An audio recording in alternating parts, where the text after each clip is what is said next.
గ్రామ స్థాయిలో ఇప్పటిదాకా చేసాం. దీన్ని ప్రపంచ స్థాయికి తెలియజేయడానికి మీ సహాయం మాకు కావాలి.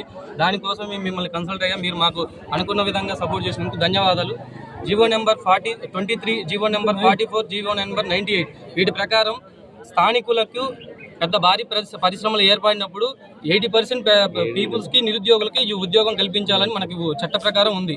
ఆ రోజు మనకి ప్రజాభిప్రాయ సేకరణలో 2016లో జరిగేటప్పుడు గుత్తా సుఖేందర్ రెడ్డి గారు, తర్వాత విద్యుత్ శాఖ మంత్రి ఆ టైంలో ఉన్న సీఎండీ గారు, తర్వాత పవరాప అటార్నీ అందరూ కూడా వాళ్ళ నోటితోటి వాళ్ళే చెప్పారు, ప్రతి ఒక్క కుటుంబానికి ఉద్యోగం కల్పిస్తాము, మీకు వద్దు అనుకుంటే ప్రతి ఒక్క ఇంటికి 5 లక్షల రూపాయలు పరిహారం ఇస్తామని చెప్పారు. కానీ ఈరోజు దాని గురించి కొట్లాడుతుంటే కొంతమందికి ల్యాండ్ లూజర్స్ వర్క్ ఇచ్చేసి ఆపేస్తామని చెప్పి ఒక నిరసన తెలియజేస్తున్నారు. మేము ఇప్పుడు ఆ ల్యాండ్ల మీద ఆధారపడి చాలా మంది కూలీలు ఉన్నారు. ఇక్కడ ఈరోజు ఇంతమంది నిరుద్యోగులు ఇక్కడ కూర్చున్నారు. వ్యవసాయం చేసుకునే ఆడవారికి ఇప్పుడు వ్యవసాయం చేసుకోవడానికి చివరికి బాత్రూమ్ కడగమని చెప్పినా కానీ కడగడానికి సిద్ధంగా ఉన్నారు.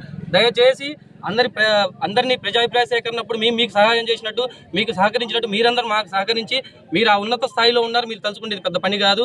మొత్తం కలిపి కూడా ఇప్పుడు ఉద్యోగాలు ల్యాండ్ లూజర్స్తో పోయిన తర్వాత మిగతా చూసుకుంటే 200-300 మంది ఉంటారు. మీరు తలుచుకుంటే వీళ్ళందరికీ ఉద్యోగం పెద్ద విషయమే కాదు. దయచేసి మా ఆవేదనను తెలియజేసుకుంటూ కొంచెం మాకు అందరూ సహాయం చేయాలని కోరుకుంటూ